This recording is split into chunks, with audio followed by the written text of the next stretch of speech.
que ocurría a partir del isopentenil pirofosfato, y vimos toda la ruta que empezaba en el cloroplasto, seguía en el retículo plasmático y después una parte en el citosol. Y ahí pues actuaban dos enzimas importantes que eran la GA20 oxidasa y la GA3 oxidasa, que eran las que daban lugar a las dos fibrilinas activas, la GA4 y la GA1, y luego estaba la GA20 oxidasa, la GA2 oxidasa, que era la que inactivada, ¿no? Esas dos enzimas son muy importantes porque ahora vamos a ver, bueno, vimos también cómo se regulaban. ¿Eh? Aquí también todo esto lo estuvimos viendo. Vimos que estas dos enzimas estaban reguladas bien por la usina, que la usina activaba la biosíntesis de giberelina y porque activaba a la transcripción de la GA20 oxidasa y de la GA3 oxidasa y inhibía la GA2 oxidasa, que es la que actúa inactivando. Y por otro lado también vimos que la respuesta de la gibrelina inhibía la síntesis, es decir, que una vez que la gibrelina se unía al receptor, se inhibía la síntesis de gibrelina, había un proceso de retroalimentación, de inhibición feedback. Bueno, pues todo eso porque es importante porque es lo que vamos a ver a continuación. Luego estuvimos viendo también todas estas diapositivas, un poco para explicar todo eso. Y vimos también los efectos fisiológicos, la importancia que tenía en el crecimiento del tallo, la importancia que tenía en el desarrollo y germinación de la semilla, sobre todo, eran los dos efectos fisiológicos más patentes y más importantes. Y luego también, pues, importante el desarrollo de la antera y fertilidad masculina, en la transición del estado juvenil a adulto y en la ruptura de la dormición de las yemas. Vimos que el crecimiento lo que favorecía era la extensibilidad de la pared, sobre todo, y también actuaba en la división, la elongación, provocando extensibilidad de la pared celular y no en la velocidad de entrada de agua, ahí no entraba, actuaba en la extensibilidad de la pared celular y también en la división celular. Todo esto estuvimos viendo y lo hacía en la extensibilidad de la pared, pues activando a las enzimas estas que eran la siloglucano endotranglocosida hidrolasa. Bueno, estaba haciendo un poquito de repaso, luego la división también actuando a nivel del ciclo celular, en la interfase, en el paso de una fase a otra, acelerándola. También, bueno, vimos todo el efecto sobre el crecimiento, en la germinación de la semilla también. Y bueno, también el desarrollo de la antera, la fertilidad masculina, todos los efectos fisiológicos, ¿no? Vimos lo que quedamos. Y nos quedamos viendo el mecanismo de acción, que también vimos esta parte. ¿Me vais siguiendo o no? Sí, ¿Sí? sí. Vais Sí, recordando, sí. ¿no? Sí, sí, sí. Sí, sí. Pues, Este ya no me acuerdo si lo vimos aquí, creo que Sí, fue lo sí, de los claro. canales, ¿no? esto ya lo vimos también, ¿no? Quedamos que en el mecanismo de acción vimos que el mecanismo de acción siempre lo que se buscaba siempre es el receptor y también algunos intermediarios de la vía de traducción de señales. Se determinó el receptor, que era el HIP1, y se vio que la unión de la hormona con el receptor lo que provocaba era la destrucción de un inhibidor, de un represor, que estaba en el gen de respuesta a la giberelina, que era la proteína DELA.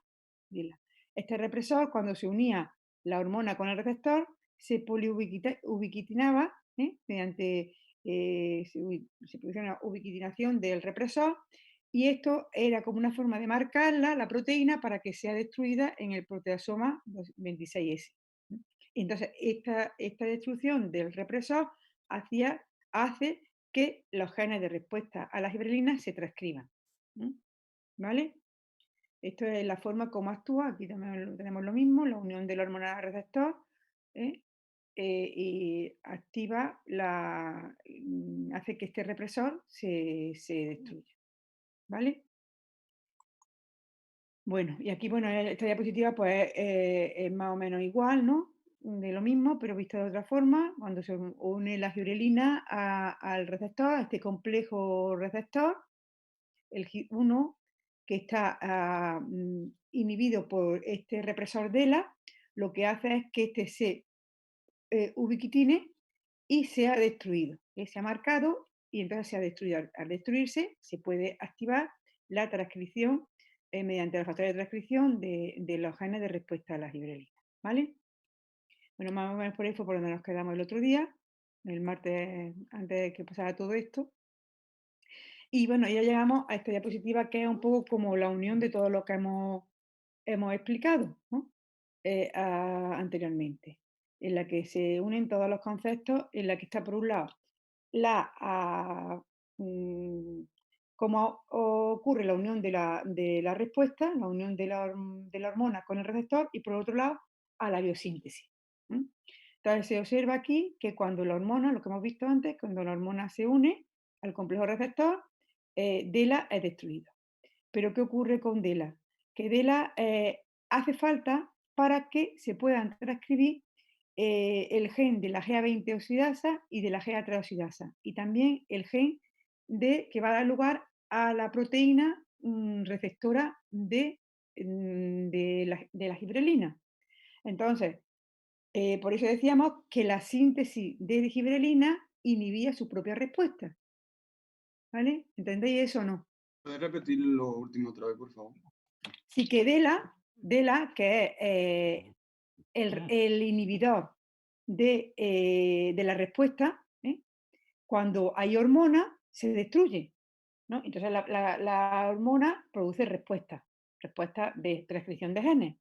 Pero también, a su vez, DELA lo que actúa como activador de la síntesis, de la transcripción de la GA20 oxidasa y de la GA3 oxidasa. Y también del HIT1, que es el receptor de la hormona. ¿Vale? Entonces, como cuando hay respuesta se destruye DELA, entonces decíamos al principio, cuando estuve explicando la biosíntesis, que la propia respuesta inhibía la síntesis de giberelina. ¿Está claro eso? ¿Sí o no? Sí, sí. ¿Sí? ¿Vale? Porque DELA es el que está actuando, a su vez, en la síntesis del receptor del GA20 oxidasa y de la GA3 oxidasa, que van a actuar en la síntesis de giberelina. E inhibe la GA2 oxidasa, que es la que actúa en la inactivación de la giberelina. Es que está todo, es decir, que hay una respuesta cuando hay respuesta de la giberelina, y cuando la giberelina actúa, la síntesis se inhibe de giberelina, ¿vale? Y se inhibe porque está todo aquí relacionado, es que DELA es el activador de la biosíntesis de los genes que actúan en la biosíntesis de gibrelina. ¿Sí? ¿Sí o no? Sí, sí. ¿Sí? Muy Sí, sí. calladito. A ver, Sí. sí, hay 58, pero no oigo. No veo que me respondáis mucho. ¿Sí? Sí, sí. ¿Hay alguien que no lo entiende o...? Sí, sí, lo entiendo, lo entiendo. ¿Lo Sí, se veis? entiende. Se Una entiende. cosa que no me queda clara. Ujú. Y es lo siguiente, si se supone que la DELA es la que, bueno, no sé si lo he entendido bien, se supone que la DELA es la que activa realmente la biosíntesis de la giberelina. Ujú. No sé lo que entonces la DELA inhibe. ¿Sería la respuesta? Es que no estoy segura. Sí, es que DELA está inhibiendo, es un represor de la respuesta de los genes, de los genes de respuesta a la De los giberelina, genes. de los genes de respuesta a la giberelina. DELA es un represor de los factores de transcripción que van a activar la respuesta a la giberelina. Entonces, para Ujú. que se transcriba, se tiene que destruir. Entonces, como se destruye, ya no se puede producir más giberelina. ¿Entendéis? Porque él mismo es el que está activando la biosíntesis.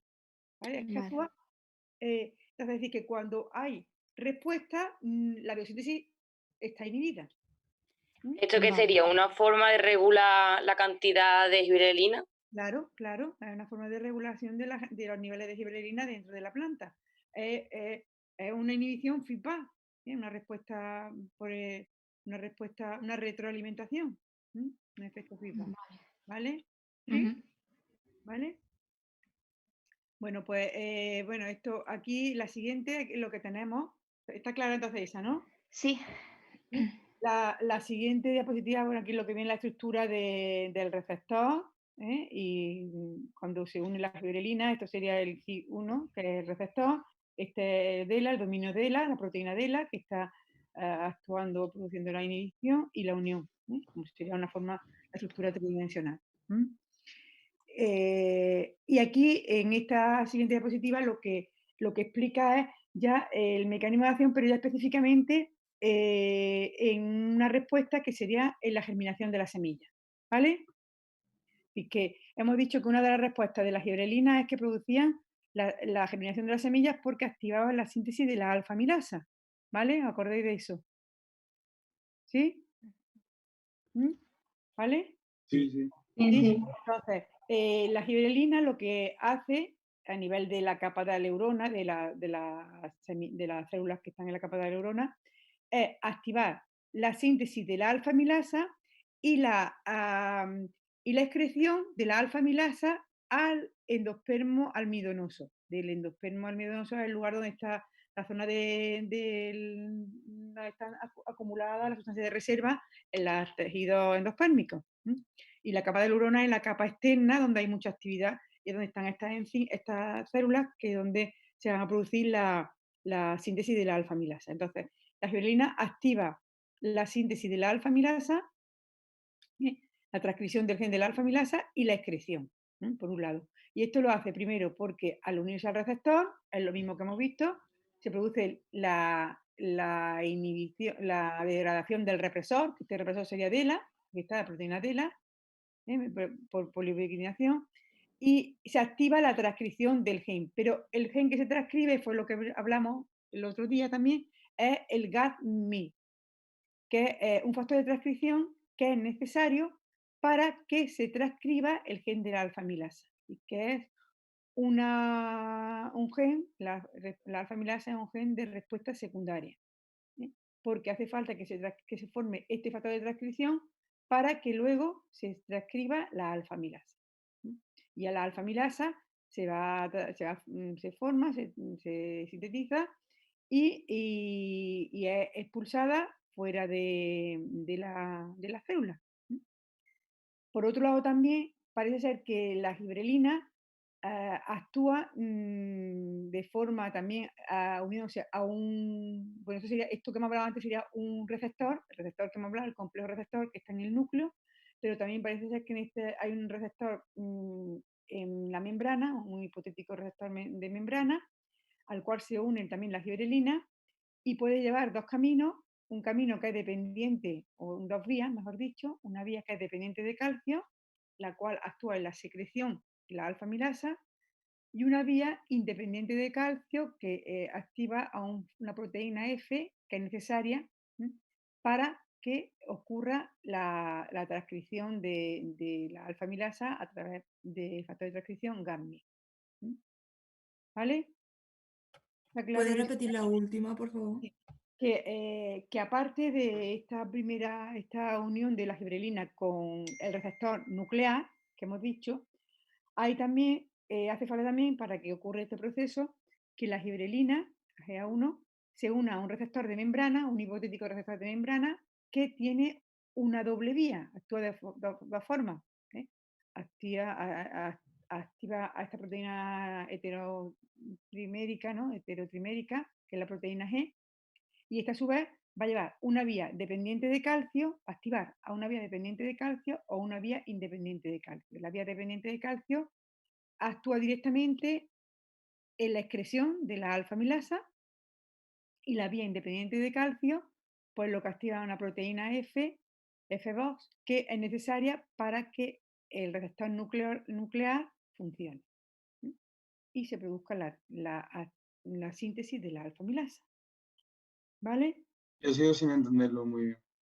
¿No? Es decir, que la gibrelina actúa a dos niveles. Puede actuar hay dos receptores, ¿no? Un receptor nuclear y un receptor de membrana. El nuclear lo que activa es la síntesis de la alfa-amilasa y la excreción de la alfa-amilasa.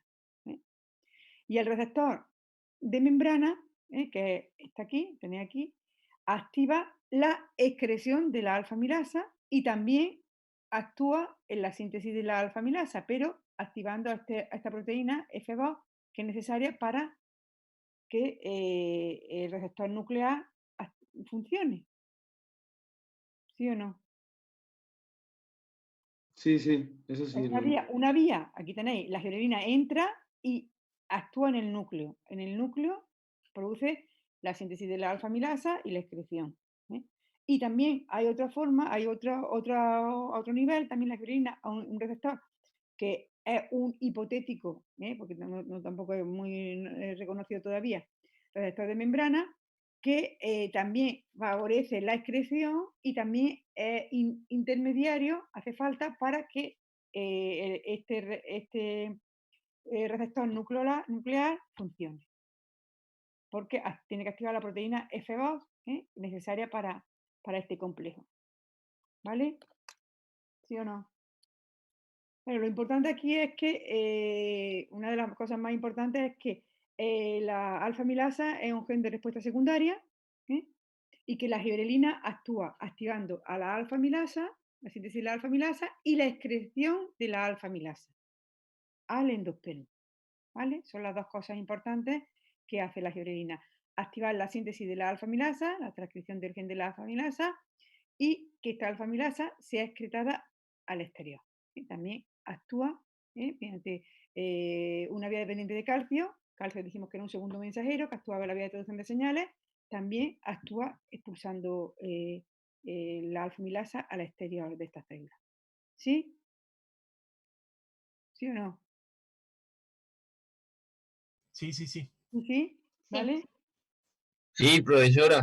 Sí, venga, hablar más, porque no solamente hablan más que Luis, y Paco, estáis mucho, Que oiga, que me siento muy sola aquí ahora mismo. Pobre.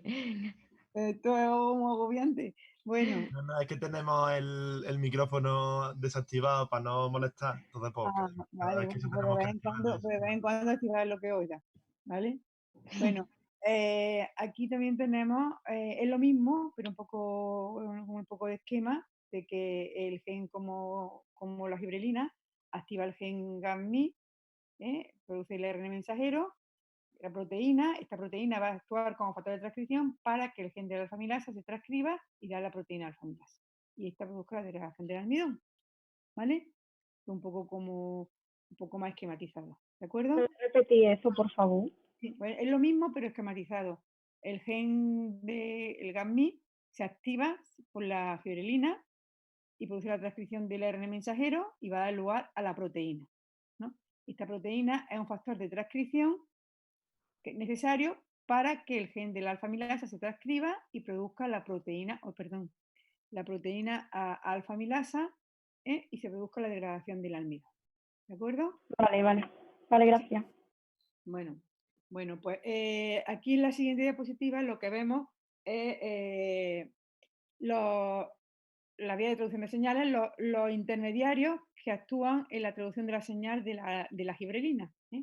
Aquí tenemos la respuesta de la giberelina y después de un tiempo de tratamiento, diferente de 0 a 10 minutos, ¿vale? De tratamiento con giberelina. Y vemos que incrementa el calcio, incrementa el pH también, la unión del calcio con la calmodulina también incrementa el GMP cíclico, también es un posible segundo mensajero, ¿no? Intermediario de las vías de traducción de señales, el gen GAMMI, la alfa-amilasa, la RNasa y la DNasa. Que todo esto ocurre cuando hay cuando se añade giberelina. Ya detectado. Y aquí pues lo que se ve es, se representa, este es el control, esta es una célula con tratamiento con giberelina y esta se ha tratado con giberelina y ácido asísico. Aunque no lo he visto todavía, pero el ácido asísico es otra hormona que también actúa en la germinación. Y se observa que a medida que la concentración incrementa de azul hasta rojo, de calcio, la concentración de calcio incrementa y va variando con el color, tenemos más concentración de calcio. Y vemos que el control pues está azul, es decir, que hay bajos niveles de calcio. Cuando tratamos con giberelina incrementa, porque vamos a estar entre verde y ya un poco rojo, a partir de 100 empieza el color verde, y cuando añadimos ácido abscísico vuelve otra vez a estar azul. ¿Esto qué significa? ¿Qué significaría esto? ¿Qué pensáis que significa? Que el ácido abscísico es como contrario a la giberelina, ¿no? Porque si la giberelina aumenta los niveles de calcio y tras el tratamiento con el ácido abscísico bajan los niveles de calcio, supongo que tendrá un efecto contrario, ¿no? Sí. ¿Veis todo lo mismo? Sí. Sí, claro. La hormona del estrés, ¿no? ¿Puede Sí. ser? Ya veremos que el ácido abscísico lo que hace es inhibir la germinación, porque inhibe la síntesis de la giberelina. Es que el ácido abscísico es lo que contrarresta la germinación. Para que haya germinación hace falta giberelina y cuando los niveles de ácido abscísico son elevados, se inhibe la germinación. Entonces aquí se ve que disminuye los niveles de calcio porque no deja actuar la giberelina. ¿Vale? Está claro, ¿no? Bueno, pues siguiente, vamos a pasar a la siguiente. Bueno, ya con esto ya terminamos el tema este, que son las aplicaciones comerciales de la giberelina. Pues como aplicaciones están cuando se tratan ovarios de la flor, como veis, para inducir el desarrollo de frutos en ausencia de polinización. Lo tratamos con giberelina y se producen frutos, producción de frutos, también en el malteo de la cebada. Se puede añadir giberelina para liberar monosacáridos que derivan produciendo movilización de almidón desde el endospermo, esto es la fabricación de la cerveza, también en el incremento de cultivos de caña de azúcar, porque las giberelinas, como he dicho, que producían alargamiento, pues al añadir giberelinas conseguimos caña de azúcar más grandes. También también se usan para la reproducción de plantas y también, pues, utilizando inhibidores de giberelina, pues podemos obtener plantas ornamentales, plantas pequeñas. Hemos visto que se conseguían plantas sin giberelina, se conseguían plantas enanas, pues estos inhibidores pues también pueden producir plantas ornamentales más pequeñas. ¿De acuerdo? Bueno, pues estos serían los más importantes, es decir, la producción de frutos y el malteado de la cebada, el incremento de las cañas de azúcar en la reproducción y bueno, y esto cosa que aparte produciendo las plantas ornamentales, inhibiendo la síntesis de giberelina. ¿De acuerdo? ¿Sí? Sí. Bueno, Sí. pues este tema está claro. ¿Sí? Sí. Pasamos. Sí. ¿Sí? Pasamos. Estupendo. Pasamos a otro tema, ¿vale? Voy a salir de aquí y a sacar, a ver si puedo llegar al otro tema, a la citoquinina, ¿de acuerdo? Bueno, vamos a ver, aquí está.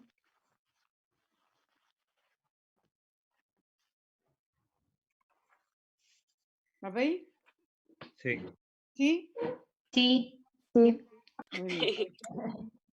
Sí. Venga, bueno. Vamos a ver otro tema. Hemos visto ya la usina, la citoquinina, la gibrelina y la citoquinina. La citoquinina, pues lo mismo, el mismo esquema, tenemos un epígrafe. Y bueno, este grupo de hormonas vegetales se llaman así porque están encargadas de la división celular. Su función es la citoquinesis, que se llaman citoquininas. No citoquinas, porque mucha gente habla de citoquina, citoquinina. No, no son las citoquinas que había estudiado en otras micros, en otras asignaturas, son citoquininas, una hormona vegetal. ¿Vale? Y entonces la división celular es controlada por la citoquinina, pero junto con también otras hormonas. Las auxinas son importantes en estos procesos. Como ya vimos, las hormonas vegetales no actúan solas y hacían falta para muchas respuestas solapamiento de varias hormonas. Bueno, su descubrimiento, pues vamos a ponerlo todo de una vez, que no esté aquí todo. Data también del siglo XX, de primero del siglo XX, en lo cual se vio que tejidos vasculares que tenían sustancias solubles en el agua que producían la división de otros tejidos parenquimatosos. Es que había sustancias que se disolvían de los tejidos vasculares que cuando se añadían a tejidos parenquimatosos producían divisiones celulares. Luego también se vio más adelante que las raíces del tomate podían crecer en medios nutritivos con sacarosa, minerales y vitaminas, pero sin ningún tipo de hormona. Pero esto no lo podían hacer el tallo. El tallo no podían crecer sin hormonas. Hacían falta, con sacarosa, minerales y vitaminas solo no podían. Entonces vieron que había algunos factores derivados de la raíz que eran los que regulaban el crecimiento del tallo. Que para que tuviera crecimiento y división había falta algo que estaba en la raíz. También se vio que la leche de coco presentaba algunas sustancias que estimulaban a las células maduras a entrar en división. Se empezaron a ensayar diferentes sustancias para ver que producían proliferación en el tejido de médula de tabaco, y se observó que la adenina, que era un componente del ADN, tenía un cierto efecto positivo. La adenina, ¿sabéis lo que es, no? ¿Qué es la adenina? Una base nitrogenada. Una base, ¿no? Una base. Ujú. Y entonces, pues, una parte del ADN, ¿no? Porque el ADN está formado por las Adenina, bases, ¿no? timina. Ujú. Una vez, pues entonces, esta adenina tenía efecto positivo produciendo división. Entonces, se autoclavó el ADN, el DNA de esperma de arenque, y se observó que con esa sustancia aparece una sustancia que en presencia de auxina, a concentraciones de 10 elevado a la menos 9 molar, muy bajas, pues producía división celular. Miller, en el 55, esta sustancia la denominó quinetina, y que era la 6-furfurylaminopurina o 6-furfuryladenina, una sustancia sintética que producía división celular, y que no tenía que ver, no la producían las plantas, pero producían división celular en las plantas, ¿vale? Esta sería la 6-furfurylaminopurina, que era la quinetina, ¿vale? Pero era una sustancia sintética producida del autoclave que hemos dicho, del ADN de arenque. También como citoquinina sintética está la 6-fenilaminopurina, que también era otra sustancia que también se vio sintéticamente que producía la división celular. En el 1961, Miller y Lehmann en el 63, consiguieron ya de endospermos inmaduros aislar las primeras citoquininas. Y esta primera citoquinina fue la ceatina y también la isopenteniladenina. Estas dos sustancias fueron dos citoquininas naturales. La primera, como hemos dicho, era la ceatina, que podía estar en dos formas, en forma transceatina o en forma cis. La diferencia es la colocación de este grupo, ¿no? O arriba o abajo, hasta aquí sería la forma trans y esta sería la forma cis. Y vieron que la transceatina, que estaba en planta y en bacteria, era la forma activa de la citoquinina. Y luego se observó también que podía haber la isopenteniladenina, también otra sustancia, también natural, que la tenían las plantas y que también tenía actividad, era una citoquinina. La diferencia pues era, como veis, la cadena que tiene aquí, unida al grupo, a la adenina, al grupo adenosínico, que aquí tiene CHOH y aquí pues son CH3, aquí CH3, CH3, muy parecida, varía solamente el grupo, esta cadena. Y eso hace que sea ceatina o isopenteniladenina, ¿vale? Entonces fue la primera que se aisló, fue la ceatina, y vieron que la forma transceatina era la forma activa, ¿vale? ¿Sí? Mientras que la quinetina y la fenilaminopurina eran formas sintéticas. ¿Esta la veis esta o no? Sí, sí. ¿Sí? Sí, sí, sí. Sí. Entonces, Sí. entonces esta sería a partir de la adenina. Aquí tenemos la misma, una diapositiva para que veáis mejor la estructura. Tenemos la ceatina, la transceatina, la primera, que es la más frecuente y activa. Luego tenemos isopenteniladenina, que sería la otra citoquinina. Y luego hay otra forma, que es la dihidroxiceatina, que es prácticamente igual que la ceatina, a diferencia que ha perdido el doble enlace, ¿vale? En la cadena. ¿Sabéis? Esta es la ceatina y la hidroxiceatina, que le falta el doble enlace pero es prácticamente igual. Estas formas son las formas activas de la forma de citoquinina activa en la planta. Estas tres formas, la forma de ceatina, isopenteniladenina y dihidroxiceatina. Y se le llama bases libres. Son las formas libres de la citoquinina. Estas citoquininas pueden estar, entonces serían las bases libres, que hemos dicho, ceatina, dihidroceatina e isopentenil-adenina, ¿vale? Se puede verla también como IP, ¿de acuerdo? ¿Sí? Estas formas pueden unirse y formar ribósidos, ribótidos y glucósidos. También alanil derivados y metil-tio derivados. Los ribósidos son cuando se le une una ribosa, se une al anillo de adenina, se une una ribosa. Después lo veremos mejor ya en la fórmula. Primero vamos a explicarle un poquito aquí el esquema y luego vamos a ir detallándolo más con la fórmula. Los ribósidos son los que tienen ribosa unida al anillo de purina en el nitrógeno 9. Los ribótidos son cuando se le une el fosfato, esto sería un nucleósido, esto sería ¿qué sería esto? ¿Qué sería cuando se le une el fosfato? Tenemos la adenina más ribosa, sería un nucleósido, ¿no? Y si se le une el fosfato, ¿Un nucleótido? un nucleótido, sí. Se le une el fosfato, sería un ribótido, porque tiene ribosa, ¿vale? Ahora, los glucósidos son los que se le une a estas bases, se le une glucosa y pueden ser N-glucósidos, porque se le una la glucosa al nitrógeno 3, 7 o 9, o O-glucósidos, porque se le une a la cadena. Ahora después lo veremos más claramente. Pueden ser alanil derivados, porque se le una alanina también, y metil tioderivados, porque se une el metilo y un azufre, ¿no? Todas estas formas son conjugados y son formas interconvertibles, porque como dijimos como hemos visto con la usina y con la gibrelina, se podían formar conjugados que se le unían moléculas de glucosa, ¿os acordáis? Moléculas también de aminoácidos, y formaban compuestos que eran formas interconvertibles en forma inactiva, pero que cuando se le eliminaba este compuesto, tanto los azúcares como volvían a ser otra vez activas. Cuando se le unía lo inactivaba y cuando se le quitaba se activaba. ¿Vale?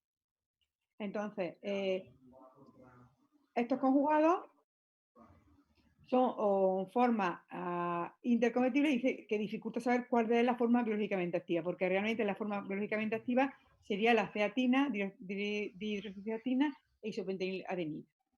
Y luego también tenemos otra forma de encontrarse también la citoquinina, es unida al ARN transferente, al RNA transferente, como bases modificadas que actúan como citoquininas cuando se hidrolizan. Dentro del ARN transferente, la adenina se le puede unir la cadena, ahora veremos, la cadena que hemos visto aquí, esta cadena de isopreno, y dar lugar también a una citoquinina. Entonces, las citoquinas pueden encontrarse como bases libres, como conjugados o unidas al RNA transferente. ¿Vale? ¿De acuerdo? Vamos a ver un poco aquí bien lo que hemos hablado antes, ¿no? La conjugación, hemos dicho que puede estar bien como N-glucósido, vamos a ver en el caso de la glucosa, que puede unirse bien al carbono al 7, al 9 o al 3, o como O-glucósidos, cuando se unía la glucosa, se une a la cadena. ¿Me seguí o no? Sí. Sí. ¿Sí? Ujú. Como ribósidos, cuando se unía la ribosa, aquí al N9 se unía la ribosa, o ribótidos cuando se unía ya el fosfato. Estos eran ribósidos y ribótidos cuando se unía el fosfato, ¿vale? Al N9, ¿vale? Con alanil derivado, porque se une a la alanina también al N9. Y metiltioderivados cuando se unía el metilo y se une al carbono 2 de la adenina. Que la citoquinina es un grupo de adenina con una cadena, una cadena que es una cadena de isopreno, ya la veremos, en la biosíntesis, y a la cual, esa sería la forma libre. Pero ahora la puede haber conjugado con azúcares, formando nucleótidos, con aminoácidos y con metiltioderivados. ¿Sí o no? Estos conjugados los pueden formar tanto la ceatina como la dihidroxiceatina, como la isopenteniladenina. ¿Vale? ¿Y la transceatina, no? La ceatina es la transceatina. La transceatina que es la activa. ¿Vale? Vale. Dentro de la ceatina es la transceatina. Pues vamos a hablar de ceatina, pero siempre es transceatina. ¿Vale? Que es la activa. Porque hemos dicho que la cisceatina no es la activa. ¿Vale? Vale. Esta sería la forma activa. Las 3 formas activas son la transceatina, dihidroxiceatina y isopenteniladenina. ¿Vale? Esas 3 formas pueden formar estos conjugados y luego tenemos aparte la ARN transferente, que ahora lo vamos a ver. Aquí tenemos transceatina, se va a unir con la glucosa. Aquí tenemos ceatina o glucósido, porque se ha unido aquí la glucosa, o transceatina N-glucósido, porque se ha unido al nitrógeno de la adenina. ¿Lo veis? ¿El conjugado a estos 2 conjugados? ¿O no? ¿Sí? Sí. ¿Sí? Sí, se ven. Se ven, ¿no? Está claro. Entonces estas serían las formas conjugadas que hemos visto antes y en este esquema pues se ve claramente. Entonces tenemos de azúcares pueden ser o glucósidos o N-glucósidos. N-glucósidos cuando se unen al nitrógeno y O-glucósidos cuando se unen aquí. El que esté unido a la cadena o a la adenina va a depender de que la molécula se degrade antes o no. Los O-glucósidos mantienen a la molécula más activa que los N-glucósidos, porque mantienen la cadena protegida, a la cadena esta lateral protegida. ¿Vale? O sea, los O-glucósidos son una forma de cómo se movilizan las citoquinas por la planta, de forma que no sean, que se destruyan menos. ¿De acuerdo? Una forma de protección mayor, los O-glucósidos son conjugados que protegen más que los N-glucósidos. Son ¿De más acuerdo? estables, ¿no? Son Sería. más estables, esa es la palabra, más estables. Son más estables dentro de la planta, exactamente. ¿Vale? Bueno, seguimos aquí. Bueno, esto serían la unidad, los ARN transferentes. Aquí tenemos una ARN transferente. Ay, vaya, perdón. A ver si me vaya ahora esto. Vamos a ver. ¿Lo veis? ¿Sí?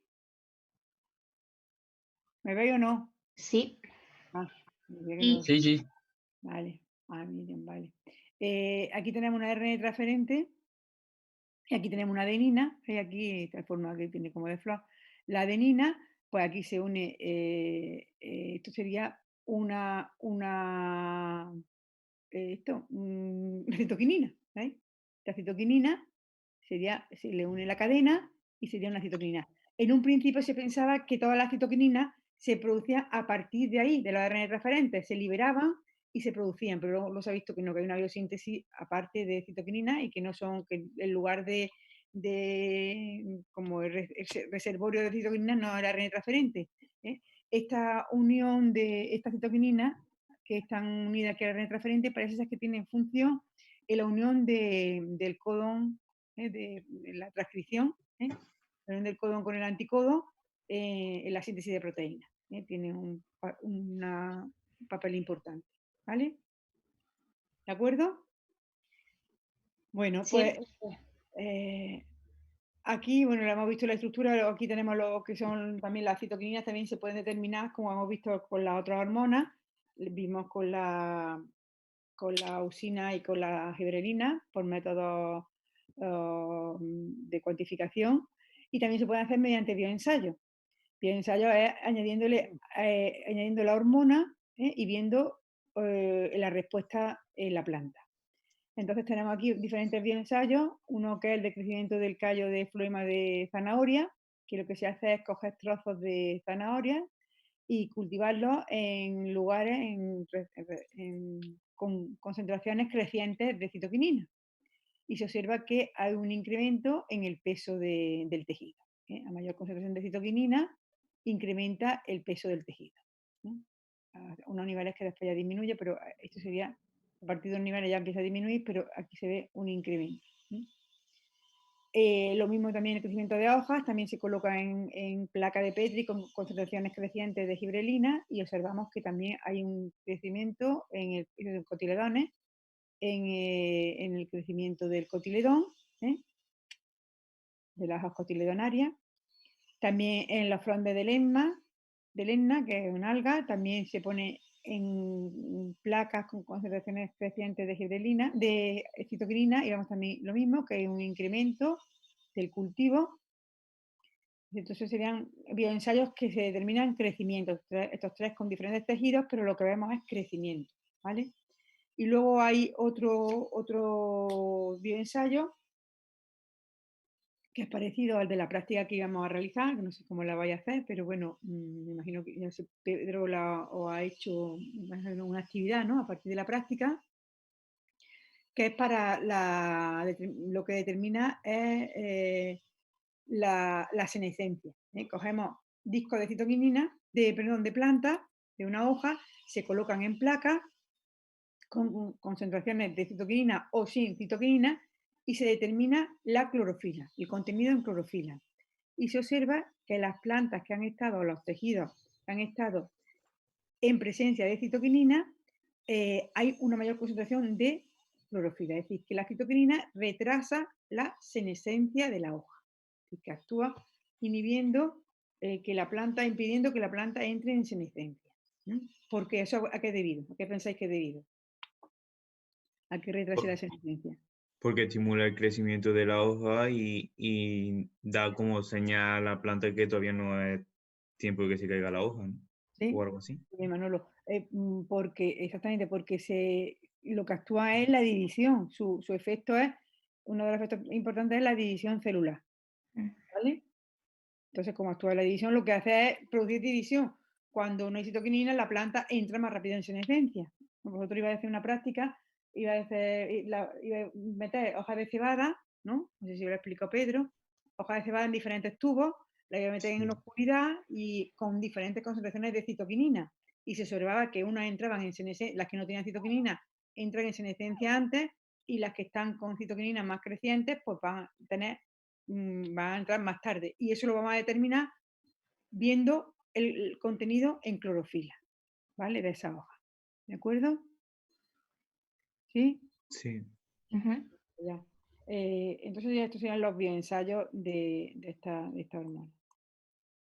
Bueno, aquí el metabolismo de la citoquinina, que igual hemos visto la otra hormona, el contenido de una hormona en un determinado momento en la célula va a depender de la conjugación, de la degradación de esta citoquinina por la citoquinina oxidasa, que es una enzima, citoquinina oxidasa, del transporte fuera del tejido.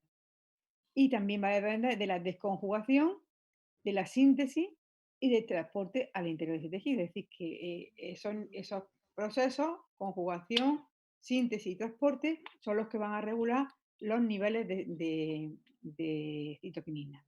La conjugación ya la hemos visto, ¿no? Hemos visto la forma de que podían conjugarse, con azúcares, con aminoácidos, con ribosa, monorribósido y ribótido, y también como dijimos, también con azufre, ¿no? Y con grupos metilo. El transporte a través del sistema vascular. Las citoquininas no tienen, las únicas que tienen un transporte diferente que vamos a ver son las auxinas, que aparte del transporte vascular tienen un transporte polar. Las citoquininas, pues, lo que tienen un transporte a través del floema y del xilema por el sistema vascular. Y luego tenemos la síntesis. Los niveles también pueden ser por síntesis o por degradación. Vamos a ver la síntesis en primer lugar. Aquí tenemos la biosíntesis. La biosíntesis, pues, empieza bien a partir del ATP o del ADP. El ATP o el ADP se unen con esta molécula que era, ¿acordáis la molécula esta cuál era? Metil alil pirofosfato o isopentenil pirofosfato, ¿acordáis? Que era a partir de donde empezaba también a utilizar esta molécula. En la ¿Auxina era? No, giberelina. en la giberelina era el isopreno, en la forma activa dijimos que era el isopentenil pirofosfato, isopentanil alilpirofosfato o dimetil alilpirofosfato, ¿no? Dependiendo de si tenía un doble enlace en un lugar u otro, ¿no? Era el dimetil alilpirofosfato o el isopentanil pirofosfato, era lo mismo. Dependía de dónde estaba el enlace. Esta molécula, que es una molécula de 5 átomos de carbono, se va a unir, el isopreno en su forma activa, se va a unir al ATP o ADP. Se une al ATP o ADP, lo activa y lo que va a producir es la primera citoquinina, que sería la transceatina. La enzima importante que actúa en esta biosíntesis es IPT, la IPT, que es la isopentenil transferasa. ¿Puedes repetirlo, por favor? Desde que se une y se activa, ¿qué? El ATP o el ADP, ATP o ADP, da igual, que tenga uno o dos fosfatos, ¿no? O tres fosfatos, dos o tres fosfatos, se une con el dimetilalilpirofosfato mediante una enzima que es muy importante, que es la IPT, que es la isopentenil transferasa. Es importante porque esa enzima se puede sobreexpresar, se puede mutar y podemos conseguir plantas transgénicas trabajando con esta enzima, ¿no? Que tengan mayor o menor efecto en la senescencia, ¿vale? Entonces, esta enzima, la IPT, vamos a verla mucho a partir de ahora, ¿vale? Entonces, es importante y es importante que sepáis el nombre, la isopentanil transferasa, ¿vale? Esa enzima une al dimetilalilpirofosfato con el ATP o ADP. Y lo une aquí, en la cadena, la voy aquí, la une aquí, aquí arriba, y va a dar lugar a un ribótido, ¿no? Que sería la transceatina ribósido 5-monofosfato, pero esto sería trifosfato, esto sería monofosfato, perdería, y pasaría a la transceatina ribósido y de aquí a la base libre, que sería la transceatina. Es decir, que primero en la biosíntesis lo que se forma es un conjugado, un conjugado, un ribótido y luego un ribósido, y luego se da lugar a la base libre, ¿vale? Y esa base libre, a partir de la transceatina, se formarán las otras dos moléculas que serían, se metaboliza a dihidroceatina o a isopenteniladenina, que serían las otras dos bases libres. ¿De acuerdo? La primera ceatina que se forma, la primera citoquinina que se forma en la biosíntesis es la transceatina, y esta se va a metabolizar a dihidroceatina o isopenteniladenina. ¿De acuerdo? ¿Sí o no? De acuerdo. ¿Vale? Aquí lo importante de la biosíntesis es la enzima esa que he dicho, la isopentenil transferasa. Cuando hablamos de la IPT, sepáis que es la enzima que actúa en la biosíntesis de citoquinina, una planta que está sobreexpresando IPT. ¿Qué está haciendo? Sintetizando mucha citoquinina, ¿no? O sea, que Exactamente. está creciendo un montón. Está sintetizando mucha citoquinina. La senescencia, ¿cómo la tendría? Inactiva. Estará inhibiéndose la senescencia, la planta estará en buenas condiciones. Entonces, cuando hablamos de IPT, yo quiero que conozcáis esta biosíntesis para que conozcáis que esa enzima es importante y una enzima que actúa en la biosíntesis. Que lo primero que se forma son ribótidos, luego ribósidos y de ahí la transceatina. ¿Vale? Y a partir de Cuando ahí, se une el isopentenil ribofosfato al ATP, lo que se forma es un ribótido. primero un ribótido, claro, porque tenemos por un lado la adenina y por otro lado el fosfato, tenemos el fosfato, ¿vale? Vale. Es un ribótido. Porque en realidad es que la adenina, el ATP es un ribótido. Está formado por un grupo fosfato, por una base nitrogenada y por una cadena y por fosfato, ¿no? Los nucleótidos que tienen ribosa, tienen azúcar, fosfato y base nitrogenada. El ATP o el ADP es un nucleótido. Sí. ¿Vale? Tiene la estructura de nucleótido, ¿de acuerdo? Y bueno, entonces es que es un ribósido con la cadena, la transceatina ribósido, con la cadena ahí. Sí. Y luego da el ribósido y cuando ya se libera y da lugar a la base libre. ¿vale? Se libera el Vale. azúcar y da lugar, y se van liberando primero los fosfatos y luego se libera el azúcar y se queda la base libre. Y a partir de ahí se formaría la otra, ¿vale? ¿De acuerdo? Sí, ¿Sí? sí, sí. Esto parece muy complicado, pero lo único que tenéis que tener es la idea importante, lo que estoy diciendo es lo importante, pero para que podáis entenderlo todo, pues hay que meterse y profundizar un poquito, ¿vale?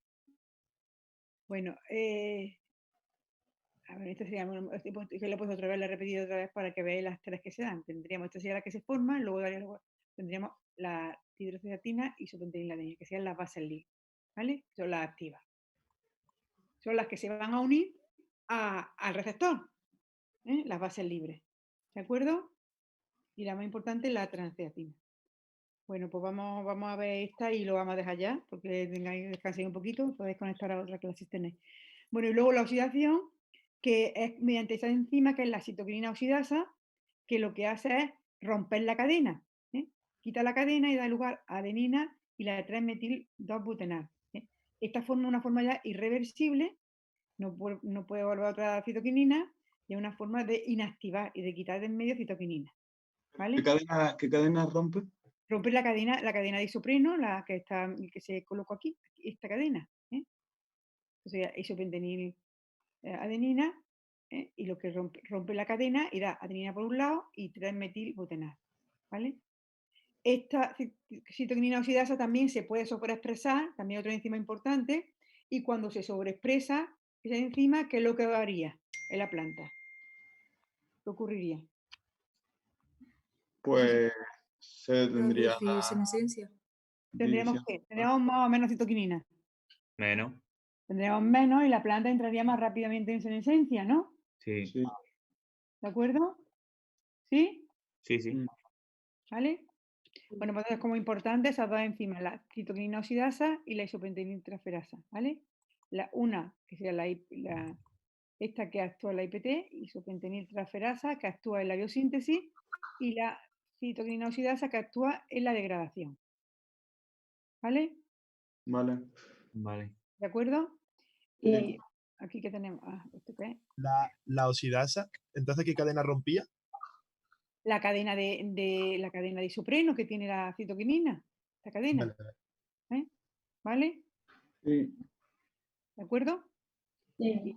Aquí, bueno, esto es lo mismo, esto está repetida, ¿no? Esta es repetitiva.